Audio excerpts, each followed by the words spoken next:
ਸਤਿ ਸ਼੍ਰੀ ਅਕਾਲ ਜੀ ਸਾਰਿਆਂ ਨੂੰ। Myself Navdeep Singh, lecturer civil engineering from Sant Bhagat Singh government polytechnic college ਪੜਬਰ ਬਰਨਾਲਾ। ਆਹ ਵੀਡੀਓ ਜਿਹੜੀ ਅੱਜ ਆਪਾਂ ਦੇਖਣ ਲੱਗੇ that is for civil engineering 5th semester students. Subject ਦਾ ਨਾਮ ਹੈਗਾ ਸੋਇਲ ਐਂਡ ਫਾਊਂਡੇਸ਼ਨ ਇੰਜੀਨੀਅਰਿੰਗ। ਇਸ ਸਬਜੈਕਟ ਦਾ ਇਸ ਵੀਡੀਓ ਦੇ ਵਿੱਚ ਆਪਾਂ ਇੱਕ ਬੇਸਿਕ ਓਵਰਵਿਊ ਲਵਾਂਗੇ। So let's start. Subject overview ਦੇ ਵਿੱਚ ਜੇ ਆਪਾਂ ਦੇਖਿਆ ਜਾਵੇ ਤਾਂ ਥਿਊਰੀ ਦੇ ਤੁਹਾਡੇ ਇੱਕ ਹਫ਼ਤੇ ਦੇ ਵਿੱਚ 4 ਲੈਕਚਰਸ ਹੋਣਗੇ, ਪ੍ਰੈਕਟੀਕਲ ਦੇ 2 ਲੈਕਚਰਸ ਇੱਕ ਹਫ਼ਤੇ ਵਿੱਚ। ਇੰਟਰਨਲ ਅਸੈਸਮੈਂਟ ਦੇ ਵਿੱਚ ਥਿਊਰੀ ਜਿਵੇਂ ਕਿ ਤੁਹਾਡੀ MST ਤੁਹਾਡੀ ਅਸੈਸਮੈਂਟ ਹੈਗੀ ਹੈ ਐਂਡ ਤੁਹਾਡੀ ਜਿਹੜੀ ਅਸਾਈਨਮੈਂਟਸ ਵਗੈਰਾ ਮਿਲਾ ਕੇ ਤਾਂ 25 ਮਾਰਕਸ ਬਣਨਗੇ। ਪ੍ਰੈਕਟੀਕਲ ਦੇ 25 ਮਾਰਕਸ ਹੋਣਗੇ ਤਾਂ internal assessment is of 50 marks. External assessment 75 marks EST ਹੋਊਗਾ ਜਿਹੜਾ ਕਿ ਬੋਰਡ ਵੱਲੋਂ ਲਿੱਤਾ ਜਾਂਦਾ and practical is 25 marks board ਵੱਲੋਂ ਲਿੱਤਾ ਜਾਂਦਾ ਤਾਂ 100 ਮਾਰਕਸ ਦਾ ਉਹ ਤਾਂ ਕੁੱਲ ਮਿਲਾ ਕੇ ਜੇ ਆਪਾਂ ਦੇਖਿਆ ਜਾਵੇ ਤਾਂ ਸਬਜੈਕਟ ਦੇ ਮਾਰਕਸ ਹੈਗੇ 150 ਮਾਰਕਸ ਦਾ ਇਹ ਸਬਜੈਕਟ।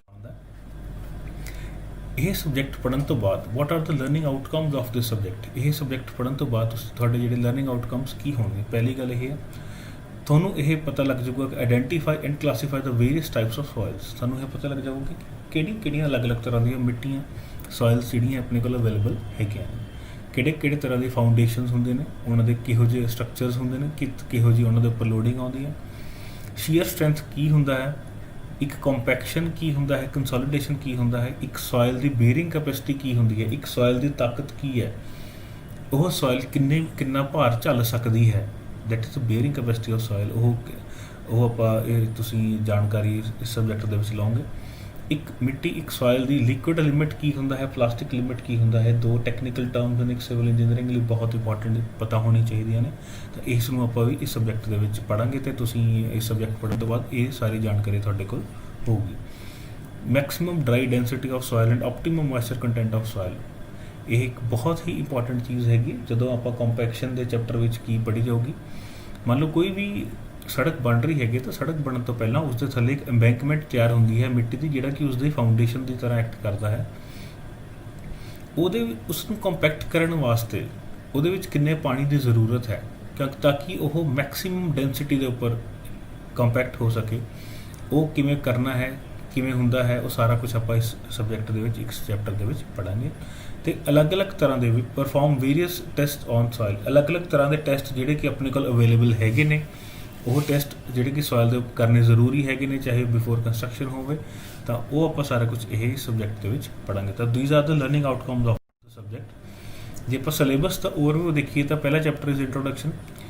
ਇੰਟਰੋਡਕਸ਼ਨ ਦੇ ਵਿੱਚ ਕਿੰਨੇ ਤਰ੍ਹਾਂ ਦੀਆਂ ਸੋਇਲਸ ਹੁੰਦੀਆਂ ਨੇ, ਉਹ ਸੋਇਲਸ ਦੀ ਕੀ ਕਲਾਸੀਫਿਕੇਸ਼ਨ ਆਫ ਸੋਇਲਸ ਹੈਗਾ, ਉਹ ਸਾਰਾ ਕੁਝ ਇੱਕ ਬੇਸਿਕ ਓਵਰਵਿਊ ਜਾਂ ਵੀ ਸੋਇਲ ਐਕਚੁਅਲੀ ਜਿਹੜੀ ਸੋਇਲ ਇੱਕ ਤੁਹਾਡਾ ਇੱਕ ਸਬਜੈਕਟ ਹੈ ਜਿਹੜਾ ਕਿ ਤੁਸੀਂ ਅੱਗੇ ਜਾ ਕੇ ਸਾਰੇ ਚੈਪਟਰਸ ਦੇ ਵਿੱਚ ਯੂਜ਼ ਕਰਨਾ ਹੈ, ਤਾਂ ਉਹਦਾ ਇੱਕ ਬੇਸਿਕ ਸਟਰਕਚਰ ਤੁਹਾਨੂੰ ਪਤਾ ਹੋਣਾ ਚਾਹੀਦਾ ਹੈਗਾ ਵੀ ਇਹ ਕੀ ਚੀਜ਼ ਹੈਗੀ ਹੈ। So that is the introduction part. Next is physical properties of soil. ਇਹ ਸਭ ਤੋਂ ਇੰਪੋਰਟੈਂਟ ਚੈਪਟਰ ਹੈ ਸੋਇਲ ਮਕੈਨਿਕਸ ਦਾ, ਬਿਕੋਜ਼ ਇਹਦੇ ਵਿੱਚ ਸਾਰਾ ਬੇਸਿਕ ਜੋ ਵੀ ਤੁਹਾਡੇ ਟੈਕਨੀਕਲ ਟਰਮਸ ਨਵੀਆਂ ਇਸ ਸਬਜੈਕਟ ਦੇ ਰਿਲੇਟਿਡ ਤੁਸੀਂ ਪੜ੍ਹੋਗੇ, ਉਹ ਸਾਰਾ ਕੁਝ ਇਸੇ ਚੈਪਟਰ ਦੇ ਵਿੱਚ ਮੇਨ ਆ ਜਾਣਾ ਹੈ।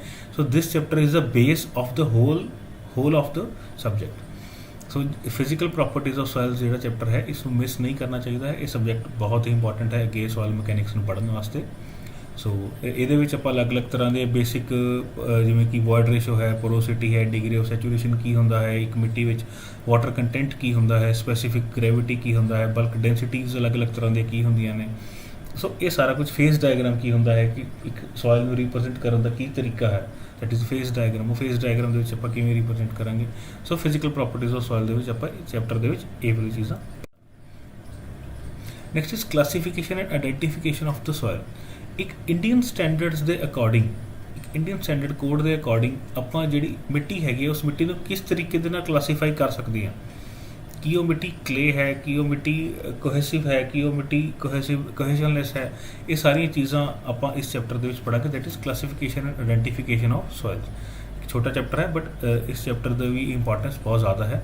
ਜਿਵੇਂ behaviour of cohesive soils with change in water content, ਜਿਵੇਂ ਪਾਣੀ ਦੀ ਮਾਤਰਾ ਮਿੱਟੀ ਦੇ ਵਿੱਚ ਘਟ ਰਹੀ ਹੈ ਜਾਂ ਵੱਧ ਰਹੀ ਹੈ ਤਾਂ ਮਿੱਟੀ ਦੀ ਜਿਹੜੀ ਸਿਚੁਏਸ਼ਨ ਹੈ, ਮਿੱਟੀ ਉਸ ਤਰੀਕੇ ਨਾਲ ਕਿਵੇਂ ਰਿਐਕਟ ਕਰੂਗੀ ਉਸ ਦੇ ਉੱਪਰ। ਠੀਕ ਹੈ, ਪਾਣੀ ਨੂੰ ਆਪਾਂ ਚੇਂਜ ਕਰ ਰਹੇ ਹਾਂ ਤਾਂ ਮਿੱਟੀ ਜਿਹੜੀ ਹੈਗੀ ਆ ਉਹ ਕਿਸ ਤਰੀਕੇ ਨਾਲ ਰਿਐਕਟ ਕਰੂਗੀ। ਇਹ ਚੀਜ਼ ਆਪਾਂ ਇਸ ਚੈਪਟਰ ਦੇ ਵਿੱਚ ਪੜ੍ਹਾਂਗੇ। ਐਟਰਬਰਗ ਲਿਮਿਟਸ ਜਿਹੜੀ ਕਿ ਇਸ ਚੈਪਟਰ ਦਾ ਮੇਨ ਪਾਰਟ ਹੈਗਾ ਉਹ ਇਸ ਚੈਪਟਰ ਦੇ ਵਿੱਚ ਆਊਗਾ।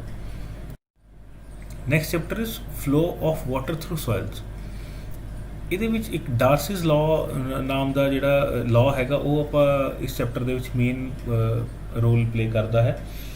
ਕੋਈ ਵੀ ਮਿੱਟੀ ਹੈ, ਉਸ ਮਿੱਟੀ ਦੇ ਵਿੱਚੋਂ ਪਾਣੀ ਨੂੰ ਆਪਾਂ ਜੇ ਪਾਸ ਕਰਾ ਰਹੇ ਹਾਂ ਤਾਂ ਉਹ ਮਿੱਟੀ ਕਿੰਨਾ ਕੁ ਪਰਮੇਬਲ ਹੈ, ਕਿ ਉਹ ਪਰਮੇਬਲ ਹੈ ਵੀ ਹੈ ਕਿ ਨਹੀਂ ਹੈ, ਕਿ ਮਿੱਟੀ ਉਸ ਪਾਣੀ ਨੂੰ ਅਲਾਉ ਕਰ ਰਹੀ ਹੈ ਪਾਸ ਕਰਨ ਵਾਸਤੇ ਕਿ ਨਹੀਂ ਕਰ ਰਹੀ। ਤਾਂ ਉਹਦੇ ਟੈਕਨੀਕਲ ਆਸਪੈਕਟਸ ਜਿਹੜੇ ਵੀ ਹੈਗੇ ਨੇ ਸਾਰੇ ਉਹ ਇਸ ਚੈਪਟਰ ਦੇ ਵਿੱਚ flow of water through soils ਵਿੱਚ ਆਪਾਂ ਕਵਰ ਕਰਾਂਗੇ। ਠੀਕ ਹੈ। So the concept of permeability and its importance. Permeability ਕੀ ਹੁੰਦਾ ਹੈ, ਕਿ ਪਰਮਿਸ਼ਨ ਕੀ ਜਿਹੜੀ ਮਿੱਟੀ ਹੈ ਉਹ ਪਾਣੀ ਨੂੰ ਵਿੱਚੋਂ ਆਪਣੇ ਵਿੱਚੋਂ ਫਲੋ ਕਰਨ ਦੀ ਪਰਮਿਸ਼ਨ ਦੇ ਰਹੀ ਹੈ ਕਿ ਨਹੀਂ ਦੇ ਰਹੀ ਹੈ, ਇਸ ਦੀ ਕੀ ਇੰਪੋਰਟੈਂਸ ਹੈ, ਡਾਰਸੀਜ਼ ਲਾਅ ਕੀ ਕਹਿੰਦਾ ਹੈ, ਸੀਪੇਜ ਵੈਲੋਸਿਟੀ ਕੀ ਹੁੰਦਾ ਹੈ, ਅਤੇ ਕਿਹੜੇ ਇਹੋ ਜਿਹੇ ਫੈਕਟਰਸ ਹੈਗੇ ਨੇ ਜਿਹੜੇ ਕਿ ਪਰਮੇਬਿਲਿਟੀ ਇਫੈਕਟ ਕਰਦੇ ਨੇ। What are the factors affecting the permeability, ਜਿਹੜਾ ਕਿ ਨਾਰਮਲੀ ਇੱਕ ਬਹੁਤ ਹੀ ਇੰਪੋਰਟੈਂਟ ਕੁਐਸਚਨ ਵੀ ਬਣਦਾ ਹੈ ਆਪਣੇ ਬੋਰਡ ਦੇ ਐਗਜ਼ਾਮਸ ਦੇ ਵਿੱਚ। Next is comparison of permeability of different soils. ਅਲੱਗ-ਅਲੱਗ ਤਰ੍ਹਾਂ ਦੀ ਜਿਹੜੀਆਂ ਮਿੱਟੀਆਂ ਆਪਣੇ ਕੋਲ ਅਵੇਲੇਬਲ ਹੈਗੀਆਂ ਨੇ ਉਹਨਾਂ ਦੀ ਪਰਮੇਬਿਲਿਟੀ ਦਾ ਕੰਪੈਰੀਜ਼ਨ, ਕਿ ਕਿਹੜੀ ਸੋਇਲ ਜ਼ਿਆਦਾ ਪਰਮੇਬਲ ਹੈ, ਕਿਹੜੀ ਸੋਇਲ ਘੱਟ ਪਰਮੇਬਲ ਹੈ, ਕਿਹੜੀ ਸੋਇਲ ਮਿੱਟੀ ਨੂੰ ਪਾਣੀ ਨੂੰ ਸੋਖਦੀ ਹੈ ਅਤੇ ਕਿਹੜੀ ਸੋਇਲ ਪਾਣੀ ਨੂੰ ਫਲੋ ਕਰਨ ਦੀ ਇਜਾਜ਼ਤ ਦਿੰਦੀ ਹੈ। ਇਹ ਸਾਰਾ ਕੁਝ ਆਪਾਂ ਇਸ ਚੈਪਟਰ ਵਿੱਚ ਸਮਝਾਂਗੇ। Next is effective stress. Effective stress topic ਦਾ ਡਿਪਲੋਮਾ ਦੇ ਸਿਲੇਬਸ ਦੇ ਵਿੱਚ ਸਿਰਫ ਕਨਸੈਪਟ ਹੀ ਹੈ, ਇੱਕ ਡੈਫੀਨੇਸ਼ਨ ਮਾਤਰ ਹੀ ਆਉਂਦਾ ਹੈ। So definition of what is total stress, effective stress ਅਤੇ neutral stress. What is the principle of effective stress, ਇਹ ਸਾਰਾ ਕੁਝ ਆਪਾਂ ਇਸ ਦੇ ਵਿੱਚ ਪੜ੍ਹਾਂਗੇ। ਇਫੈਕਟਿਵ ਸਟ੍ਰੈਸ ਵੀ ਨੈਟ ਇਫੈਕਟਿਵ ਫੋਰਸ, ਇਫੈਕਟਿਵ ਜਿਹੜੀ ਮਿੱਟੀ ਹੈਗੀ ਓਵਰਬਰਡਨ ਪ੍ਰੈਸ਼ਰਸ ਵਗੈਰਾ, ਉਹ ਸਾਰਾ ਕੁਝ ਆਪਾਂ ਇਸ ਚੈਪਟਰ ਦੇ ਵਿੱਚ ਸਮਝਾਂਗੇ। Next deformation of soil. Deformation of soil ਕਿ ਵਿਦ ਟਾਈਮ ਕਿਉਂਕਿ ਆਪਾਂ ਮੰਨ ਲਓ ਇੱਕ ਡੀਫਾਰਮੇਸ਼ਨ ਸੋਇਲ ਦੇ ਵਿੱਚ ਵਿਦ ਟਾਈਮ ਹਰ ਚੀਜ਼ ਦੇ ਵਿੱਚ ਡੀਫਾਰਮੇਸ਼ਨ ਆਉਂਦੀ ਹੈ, ਤਾਂ ਸੋਇਲ ਦੇ ਵਿੱਚ ਵੀ ਡੀਫਾਰਮੇਸ਼ਨਸ ਆਉਂਦੀਆਂ ਨੇ। ਉਹਨਾਂ ਡੀਫਾਰਮੇਸ਼ਨਸ ਦੀ ਸਟੱਡੀ ਕਰਨਾ ਬਹੁਤ ਜ਼ਰੂਰੀ ਹੈ, ਬਿਕੋਜ਼ ਜਿਵੇਂ ਕਿ ਤੁਸੀਂ ਦੇਖਿਆ ਹੋਣਾ ਲੀਨਿੰਗ ਟਾਵਰ ਆਫ ਪੀਸਾ ਦੀ ਮੈਂ ਫੋਟੋ ਲਗਾਈ ਹੋਈ ਹੈ, ਇਹ ਲੀਨ ਕਰ ਰਿਹਾ ਇੱਕ ਸਾਈਡ ਨੂੰ। ਇਹ ਲੀਨ ਕਰਨ ਦਾ ਇਹਦਾ ਕਾਰਨ ਇਹੀ ਹੈਗਾ ਬਿਕੋਜ਼ ਇਹਦੇ ਜਿਹੜੀ ਸੋਇਲ ਨੀਚੇ ਹੈਗੀ ਉਹ ਡੀਫਾਰਮ ਕਰ ਗਈ ਹੈ। ਡੀਫਾਰਮੇਸ਼ਨ ਹੋਣ ਕਰਕੇ ਉਹ ਸੈਟਲ ਕਰ ਗਈ ਸੋਇਲ, ਜਿਸ ਕਰਕੇ ਕਿ ਜਿਹੜੀ ਲੀਨਿੰਗ ਟਾਵਰ ਹੈਗਾ ਇਹ ਇੱਕ ਪਾਸੇ ਨੂੰ ਲੀਨ ਕਰ ਰਿਹਾ ਹੈਗਾ। ਤਾਂ ਕੰਸੋਲੀਡੇਸ਼ਨ ਕੀ ਹੁੰਦਾ ਹੈ, ਕੰਸੋਲੀਡੇਸ਼ਨ ਮਤਲਬ ਜਦੋਂ ਮਿੱਟੀ ਦੇ ਵਿੱਚੋਂ ਦੀ ਪਾਣੀ ਫਲੋ ਕਰ ਜਾਂਦਾ ਹੈਗਾ ਤਾਂ ਮਿੱਟੀ ਵਿੱਚ ਵੋਇਡਸ ਬਣ ਜਾਂਦੇ ਜਿਹੜੇ ਕਿ ਨਾਲ ਉਹ ਕੰਪੈਕਟ ਕਰ ਜਾਂਦੀ ਹੈ। ਕਰੀਪ ਕੀ ਹੁੰਦਾ ਹੈ, ਪਲਾਸਟਿਕ ਫਲੋ ਆਫ ਸੋਇਲ ਕੀ ਹੁੰਦਾ ਹੈ, ਇਹ ਸਾਰੀਆਂ ਚੀਜ਼ਾਂ ਇਸ ਟੌਪ ਚੈਪਟਰ ਦੇ ਵਿੱਚ ਆਉਣਗੀਆਂ। What is total settlement of soil, uniform settlement ਕੀ ਹੁੰਦਾ ਹੈ, ਡਿਫਰੈਂਸ਼ੀਅਲ ਸੈਟਲਮੈਂਟ ਕੀ ਹੁੰਦਾ ਹੈ, what is rate of settlement. ਜਿੰਨਾ ਵੀ ਮਿੱਟੀ ਦੀ ਡੀਫਾਰਮੇਸ਼ਨਸ ਹੋਣ ਕਰਕੇ ਜੋ ਸੈਟਲਮੈਂਟਸ ਹੁੰਦੇ ਨੇ, ਜੋ ਇਫੈਕਟਸ ਹੁੰਦੇ ਨੇ, ਚਾਹੇ ਉਹ ਸਟਰਕਚਰ 'ਤੇ ਹੋਣ, ਚਾਹੇ ਉਹ ਮਿੱਟੀ ਦੇ ਉੱਪਰ ਹੋਣ, ਚਾਹੇ ਉਹ ਫਾਊਂਡੇਸ਼ਨ 'ਤੇ ਹੋਣ, ਕਿਤੇ ਵੀ ਹੋਣ, ਉਹ ਸਾਰੇ ਇਫੈਕਟਸ ਨੂੰ ਆਪਾਂ ਇਸ ਚੈਪਟਰ ਦੇ ਵਿੱਚ ਪੜ੍ਹਾਂਗੇ। Next is shear strength of soil. Shear strength of soil, shear strength ਇੱਕ ਬਹੁਤ ਕਈ ਵਾਰੀ ਇੰਪੋਰਟੈਂਟ ਰੋਲ ਪਲੇ ਕਰਦਾ ਹੈ ਕਈ ਜਗ੍ਹਾਵਾਂ ਦੇ ਉੱਪਰ। ਜਿਵੇਂ ਕਿ ਮੰਨ ਲਓ ਫੋਰ ਐਗਜ਼ਾਮਪਲ ਪਹਾੜਾਂ ਦੇ ਉੱਪਰ ਜਿਹੜੀ ਮਿੱਟੀ ਹੈਗੀ ਹੈ, ਪਹਾੜਾਂ 'ਤੇ ਜਿਹੜੀ ਮਿੱਟੀ ਹੈ ਉਹ ਇੱਕ ਸਲਾਂਟਿੰਗ ਦੇ ਵਿੱਚ ਸਟੇਬਲ ਹੋਈ ਹੋਈ ਹੈ, ਬਟ ਕਈ ਵਾਰੀ ਕੀ ਹੁੰਦਾ ਹੈ ਜਿਵੇਂ ਮੰਨ ਲਓ ਬਾਰਿਸ਼ ਪੈ ਗਈ ਅਤੇ ਹੋਰ ਹੋ ਗਿਆ ਤਾਂ ਮਿੱਟੀ ਫਲੋ ਕਰ ਗਈ। ਮਿੱਟੀ ਕਿਉਂ ਫਲੋ ਕਰ ਗਈ, because that is a shear failure of soil. ਉੱਥੇ ਸ਼ੀਅਰ ਫੇਲੀਅਰ ਆਫ ਸੋਇਲ ਹੋਇਆ ਤਾਂ ਇਹਦਾ ਮਤਲਬ ਸ਼ੀਅਰ ਦੇ ਵਿੱਚ ਵੀ ਜੇ ਆਪਾਂ ਦੇਖਿਆ ਜਾਵੇ ਤਾਂ ਸੋਇਲ ਦੀ ਸਟੇਬਿਲਿਟੀ ਬਹੁਤ ਇੰਪੋਰਟੈਂਟ ਹੈ। ਉਸ ਨੂੰ ਰੋਕਣ ਵਾਸਤੇ ਆਪਾਂ ਕੀ ਕਰਨਾ ਹੈ, ਉਹ ਫੇਲੀਅਰ ਕਿਵੇਂ ਹੁੰਦਾ ਹੈ, ਉਸ ਨੂੰ ਫੇਲੀਅਰ ਨੂੰ ਰੋਕਣ ਦੇ ਕੀ ਤਰੀਕੇ ਨੇ, what are the factors contributing to the shear strength of cohesive and cohesionless soils ਕੀ ਹੁੰਦਾ ਹੈ, ਕੂਲਮਜ਼ ਲਾਅ ਕੀ ਕਹਿੰਦਾ ਹੈ, ਇਹਦੇ ਰਿਗਾਰਡਿੰਗ ਜਿਹੜਾ ਇਹ ਓਵਰਵਿਊ ਹੈਗਾ ਆਪਾਂ ਸਾਰਾ ਇਸ ਚੈਪਟਰ ਦੇ ਵਿੱਚ ਲਵਾਂਗੇ। Next is compaction, very important, very practical topic compaction. ਇੱਕ ਕੋਈ ਵੀ ਮਿੱਟੀ ਜਦੋਂ ਆਪਾਂ ਕਿਤੇ ਵੀ ਮੰਨ ਲਓ ਜੇ ਆਪਾਂ ਪੰਜਾਬੀ 'ਚ ਗੱਲ ਕਰੀਏ ਤਾਂ ਭਰਤ ਪਾਉਣੀ ਹੈਗੀ ਆ, ਜਾਂ ਆਪਾਂ ਜੇ ਸੋਇਲ ਜਿਵੇਂ ਸੜਕ ਬਣ ਰਹੀ ਹੈ, ਕੋਈ ਵੀ ਹਾਈਵੇ ਕ੍ਰੀਏਟ ਹੁੰਦਾ, ਨਵਾਂ ਹਾਈਵੇ ਬਣ ਰਿਹਾ, ਤਾਂ ਨਵਾਂ ਹਾਈਵੇ ਬਣਨ ਤੋਂ ਪਹਿਲਾਂ ਉਹਦੇ ਵਿੱਚ ਕੀ ਹੁੰਦਾ ਹੈ, ਮਿੱਟੀ ਦੀ ਇੱਕ ਬੇਸ ਥੱਲੇ ਤਿਆਰ ਕੀਤਾ ਜਾਂਦਾ, ਤਾਂ ਉਸ ਬੇਸ ਨੂੰ ਕੰਪੈਕਟ ਕਰਨਾ ਬਹੁਤ ਜ਼ਰੂਰੀ ਹੈ। ਮਿੱਟੀ ਦੇ ਵਿੱਚ ਦੋ ਚੀਜ਼ਾਂ ਮਿੱਟੀ ਦੇ ਨਾਲ ਇੱਕ ਫੇਸ ਡਾਇਗਰਾਮ ਦੇ ਵਿੱਚ ਹੁੰਦੀਆਂ ਨੇ, ਪਾਣੀ ਐਂਡ ਹਵਾ। ਤਾਂ ਇਹਨਾਂ ਦੋਨਾਂ ਦਾ ਇੱਕ ਸਹੀ ਮਾਤਰਾ ਦੇ ਵਿੱਚ ਹੋਣਾ ਬਹੁਤ ਜ਼ਰੂਰੀ ਹੈ ਮਿਸ਼ਰਣ, ਤਾਂ ਹੀ ਉਹ ਕੰਪੈਕਟ ਹੋਊਗਾ। ਤਾਂ ਕੰਪੈਕਸ਼ਨ ਮੀਨਸ ਜਦੋਂ ਮਿੱਟੀ ਦੇ ਵਿੱਚੋਂ ਦੀ ਹਵਾ ਬਾਹਰ ਨਿਕਲੂਗੀ ਅਤੇ ਉਹ ਕੰਪੈਕਟ ਹੋਊਗਾ, ਦੈਟ ਇਜ਼ ਕਾਲਡ ਕੰਪੈਕਸ਼ਨ। ਤਾਂ ਕੰਪੈਕਸ਼ਨ ਨੂੰ ਆਪਾਂ ਮੇਨਲੀ ਜਿਵੇਂ ਕਿ ਸੜਕਾਂ ਦੇ ਉੱਪਰ ਆਪਾਂ ਦੇਖਦੇ ਹਾਂ ਰੋਲਰਸ ਦੇ ਨਾਲ ਯੂਜ਼ ਕਰਦੇ ਹੈਗੇ। ਤਾਂ ਜਿਵੇਂ ਕਿ ਤੁਸੀਂ ਇਹ ਫੋਟੋਜ਼ ਆਪਾਂ ਦੇਖ ਰਹੇ ਹਾਂ, ਥੱਲੇ ਦੋ ਫੋਟੋਜ਼ ਹੈਗੀਆਂ। ਲੈਫਟ ਸਾਈਡ ਦੀ ਸ਼ੀਪ ਫੁੱਟ ਰੋਲਰ ਜਿਹੜਾ ਕਿ ਕਲੇਈ ਸੋਇਲ ਨੂੰ ਕੰਪੈਕਟ ਕਰਨ ਵਿੱਚ ਮਦਦ ਕਰਦਾ। ਤਾਂ ਜਿਹੋ ਜਿਹੀ ਮਿੱਟੀ ਹੁੰਦੀ ਹੈ ਉਹੋ ਜਿਹੀ ਆਪਾਂ ਇੰਸਟਰੂਮੈਂਟ ਯੂਜ਼ ਕਰਕੇ, ਉਹੋ ਜਿਹੀ ਆਪਾਂ ਮਟੀਰੀਅਲ ਯੂਜ਼ ਕਰਕੇ ਆਪਾਂ ਉਸ ਨੂੰ ਕੰਪੈਕਟ ਕਰਦੇ ਹਾਂ। ਤਾਂ ਕੰਪੈਕਸ਼ਨ ਦੇ ਵਿੱਚ ਕੀ ਡੈਂਸਿਟੀ ਕੰਟਰੋਲ ਕੀ ਹੁੰਦਾ ਹੈ, measurement of field density, field ਦੇ ਉੱਪਰ ਕਿਹੜੀ ਡੈਂਸਿਟੀ ਹੈ, ਕਿਵੇਂ ਕਿਹੜੇ ਮੈਥਡਸ ਹੈਗੇ ਨੇ, ਜਿਵੇਂ ਕਿ ਕੋਰ ਕਟਰ ਮੈਥਡ ਆਪਾਂ ਯੂਜ਼ ਕਰਦੇ ਹਾਂ, ਸੈਂਡ ਰਿਪਲੇਸਮੈਂਟ ਮੈਥਡ ਯੂਜ਼ ਕਰਦੇ ਹਾਂ। ਜਿਹੜੀ ਮਿੱਟੀ ਯੂਜ਼ ਕਰ ਰਹੇ ਹਾਂ ਉਸ ਦਾ ਮੋਇਸਚਰ ਕੰਟਰੋਲ ਕਿਵੇਂ ਕਰਨਾ ਹੈ, ਉਹਦੇ ਲਈ ਆਪਾਂ ਪ੍ਰੋਕਟਰਸ ਰੀਡਲ ਟੈਸਟ ਕਿਹੜਾ ਹੁੰਦਾ ਹੈ, ਥਿਕਨੈਸ ਕਿਵੇਂ ਕੰਟਰੋਲ ਕਰਨੀ ਹੈਗੀ ਹੈ, jobs of embankment supervisor in relation to compaction, very important. Practical ਦੇ ਤੌਰ ਦੇ ਉੱਪਰ ਜੇ ਦੇਖਿਆ ਜਾਵੇ ਤਾਂ ਕੰਪੈਕਸ਼ਨ ਬਹੁਤ ਜ਼ਿਆਦਾ ਯੂਜ਼ ਕੀਤਾ ਜਾਂਦਾ ਹੈ ਹਰ ਜਗ੍ਹਾ ਦੇ ਉੱਪਰ, ਤਾਂ it is a very important topic for civil engineering. Next is soil exploration.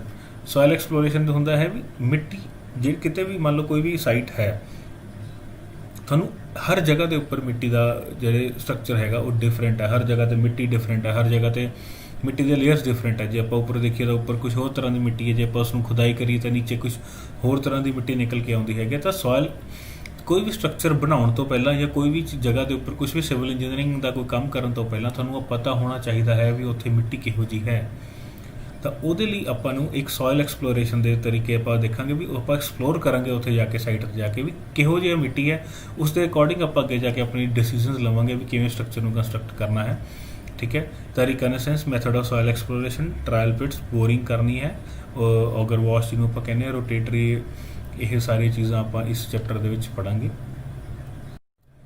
Next chapter is bearing capacity of soil. Bearing capacity of soil ਦਾ ਮਤਲਬ ਇਹ ਹੈ ਕੋਈ ਵੀ ਜਿਹੜੀ ਮਿੱਟੀ ਹੈਗੀ ਕਿਸ ਜਗ੍ਹਾ ਦੇ ਉੱਪਰ, ਉਹ ਮਿੱਟੀ ਆਪਣੇ ਉੱਪਰ ਕਿੰਨਾ ਲੋਡ ਚੱਕ ਸਕਦੀ ਹੈ, ਕਿੰਨਾ ਉਹ ਬੀਅਰ ਕਰ ਸਕਦੀ ਹੈ, ਉਸ ਨੂੰ ਸੋਇਲ ਦੀ ਬੀਅਰ ਕਰਨ ਦੀ ਕੈਪੈਸਿਟੀ ਕਿੰਨੀ ਜ਼ਿਆਦਾ ਹੈ। That is the bearing capacity of soil, ਕਿ ਉਹ ਬਹੁਤ ਜ਼ਿਆਦਾ ਲੋਡ ਕੈਰੀ ਕਰ ਸਕਦੀ ਹੈ ਕਿ ਉਹ ਬਹੁਤ ਘੱਟ ਲੋਡ ਕੈਰੀ ਕਰ ਸਕਦੀ। That is the bearing capacity of soil. ਤਾਂ ਬੇਅਰਿੰਗ ਕੈਪੈਸਿਟੀ ਆਫ ਸੋਇਲ ਦੇ ਵਿੱਚ ਜੋ ਵੀ ਇੰਡੀਅਨ ਸਟੈਂਡਰਡ ਗਾਈਡਲਾਈਨਸ ਹੈਗੀਆਂ ਨੇ ਆਪਾਂ ਉਸ ਨੂੰ ਪੜ੍ਹਾਂਗੇ। What are the factors affecting bearing capacity of soil, very important topic. Factors ਕੀ, ਕਿਹੜੇ ਫੈਕਟਰਸ ਹੈਗੇ ਜਿਹੜੇ ਕਿ ਬੇਅਰਿੰਗ ਕੈਪੈਸਿਟੀ ਨੂੰ ਇੰਪੈਕਟ ਕਰਦੇ ਨੇ। What are the applications of SPT test, unconfined compression UCT test ਹੁੰਦਾ ਹੈ, ਇਨਕਨਫਾਈਨਡ ਕੰਪਰੈਸ਼ਨ ਟੈਸਟ ਹੁੰਦਾ ਹੈ, ਡਾਇਰੈਕਟ ਸ਼ੀਅਰ ਟੈਸਟ ਹੁੰਦਾ ਹੈ। ਇਹ ਸਾਰੇ ਜਿਹੜੇ ਟੈਸਟ ਹੈਗੇ ਨੇ, ਇਹ ਟੈਸਟ ਕਿਸ ਤਰੀਕੇ ਦੇ ਨਾਲ ਲਿੰਕਡ ਨੇ ਇੱਕ ਸੋਇਲ ਦੀ ਬੇਅਰਿੰਗ ਕੈਪੈਸਿਟੀ ਨੂੰ ਕੈਲਕੂਲੇਟ ਕਰਨ ਦੇ ਵਿੱਚ। ਠੀਕ ਹੈ, ਇਹ ਸਾਰੀਆਂ ਚੀਜ਼ਾਂ ਆਪਾਂ ਪੜ੍ਹਾਂਗੇ। ਪਲੇਟ ਲੋ ਟੈਸਟ ਇੱਕ ਡਾਇਰੈਕਟ ਟੈਸਟ ਹੁੰਦਾ ਹੈ ਜਿਹੜਾ ਕਿ ਫੀਲਡ ਦੇ ਵਿੱਚ ਨਾਰਮਲੀ ਕੀਤਾ ਜਾਂਦਾ ਹੈ। ਤਾਂ ਇਹ ਸਾਰੀਆਂ ਟੈਸਟ ਅਲੱਗ-ਅਲੱਗ ਟੈਸਟ ਕਰਕੇ ਆਪਾਂ ਬੇਅਰਿੰਗ ਕੈਪੈਸਿਟੀ ਆਫ ਸੋਇਲ ਨੂੰ ਕਿਵੇਂ ਕੈਲਕੂਲੇਟ ਕਰਨਾ ਹੈ, ਇਹ ਇਸ ਚੈਪਟਰ ਦੇ ਵਿੱਚ ਆਪਾਂ ਪੜ੍ਹਾਂਗੇ। Next is foundation engineering. ਇਹ ਇੱਕ ਸੋਇਲ ਇੰਜੀਨੀਅਰਿੰਗ ਦਾ ਹੀ ਪਾਰਟ ਕਿਹਾ ਵੀ ਜਾ ਸਕਦਾ ਹੈ ਇਸ ਨੂੰ, ਇੱਕ ਡਿਪਲੋਮਾ ਲੈਵਲ ਦੇ ਉੱਪਰ ਵੀ ਇਹ ਫਾਊਂਡੇਸ਼ਨ ਇੰਜੀਨੀਅਰਿੰਗ ਇਸੇ ਦਾ ਹੀ ਪਾਰਟ ਹੈ। ਇਹਦੇ ਵਿੱਚ ਕੀ ਹੈ, ਫਾਊਂਡੇਸ਼ਨਸ ਕਿੰਨੇ ਤਰ੍ਹਾਂ ਦੀਆਂ ਹੁੰਦੀਆਂ ਹਨ। ਕੋਈ ਵੀ ਸਿਵਲ ਇੰਜੀਨੀਅਰਿੰਗ ਦਾ ਸਟਰਕਚਰ ਹੈ ਉਸ ਨੂੰ ਆਪਾਂ ਫਾਊਂਡੇਸ਼ਨ ਦੇ ਉੱਪਰ ਹੀ ਬਣਾਉਣਾ ਹੈ। ਜੇ ਤੁਹਾਡੀ ਫਾਊਂਡੇਸ਼ਨ ਸਟੇਬਲ ਹੈ ਤਾਂ ਬਿਲਡਿੰਗ ਦੀ ਮਜ਼ਬੂਤੀ ਹੋਰ ਵੀ ਜ਼ਿਆਦਾ ਵੱਧ ਜਾਂਦੀ ਹੈ। ਤਾਂ ਫਾਊਂਡੇਸ਼ਨ ਦੀ ਨੌਲੇਜ ਹੋਣਾ ਬਹੁਤ ਜ਼ਰੂਰੀ ਹੈ। So what are the concepts of shallow foundation and deep ਦੋ ਤਰ੍ਹਾਂ ਦੇ ਫਾਊਂਡੇਸ਼ਨ ਹੁੰਦੀਆਂ ਨੇ। ਸ਼ੈਲੋ ਫਾਊਂਡੇਸ਼ਨ ਹੁੰਦੀ ਹੈ, ਡੀਪ ਫਾਊਂਡੇਸ਼ਨ ਹੁੰਦੀ ਹੈ। ਵਾਟ are the types of shallow foundations, ਕਿਹੜੀਆਂ ਟਾਈਪਸ ਨੇ ਆਪਣੇ ਕੋਲ, ਉਹ ਆਪਾਂ ਪੜ੍ਹਾਂਗੇ। ਕੰਬਾਈਨਡ ਫੁਟਿੰਗ ਹੈਗੀ ਹੈ, ਆਈਸੋਲੇਟਡ ਫੁਟਿੰਗ ਹੈ, ਸਟੈਪ ਫੁਟਿੰਗ ਹੈਗੀ ਹੈ। ਜਾਂ ਵਾਟ are the types of deep foundations, ਜਿਵੇਂ ਕਿ ਪਾਈਲ ਫਾਊਂਡੇਸ਼ਨ ਹੈਗੀ ਹੈ, ਵੈਲ ਫਾਊਂਡੇਸ਼ਨਸ ਹੁੰਦੀਆਂ ਨੇ। ਤਾਂ ਇਹ ਟਾਈਪਸ ਆਫ ਫਾਊਂਡੇਸ਼ਨਸ ਹੈਗੀ ਕਿਹੜੀ ਮਿੱਟੀ ਦੇ ਉੱਪਰ, ਬੇਅਰਿੰਗ ਕੈਪੈਸਿਟੀ ਆਫ ਸੋਇਲ ਨੂੰ ਧਿਆਨ 'ਚ ਰੱਖਦੇ ਹੋਏ ਕਿਹੜੀ ਮਿੱਟੀ ਦੇ ਉੱਪਰ ਆਪਾਂ ਕਿਹੜੀ ਤਰ੍ਹਾਂ ਦੀ ਫਾਊਂਡੇਸ਼ਨ ਬਣਾਉਣੀ ਹੈ, ਇਹ ਆਪਾਂ ਇਸ ਚੈਪਟਰ ਦੇ ਵਿੱਚ ਪੜ੍ਹਾਂਗੇ। ਸੋ ਇਹ ਤੁਹਾਡੇ ਸਿਲੇਬਸ ਦੇ ਵਿੱਚ ਇਹੀ ਸੋਇਲ ਐਂਡ ਫਾਊਂਡੇਸ਼ਨ ਇੰਜੀਨੀਅਰਿੰਗ ਦੇ ਵਿੱਚ 11 ਚੈਪਟਰਸ ਆਉਣਗੇ ਜਿਹੜੇ ਕਿ ਆਪਾਂ ਇਸ ਨੂੰ ਟਾਈਮਲੀ ਕਵਰ ਕਰਦੇ ਰਹਾਂਗੇ ਹੌਲੀ ਹੌਲੀ। So that's the overview. Thank you very much.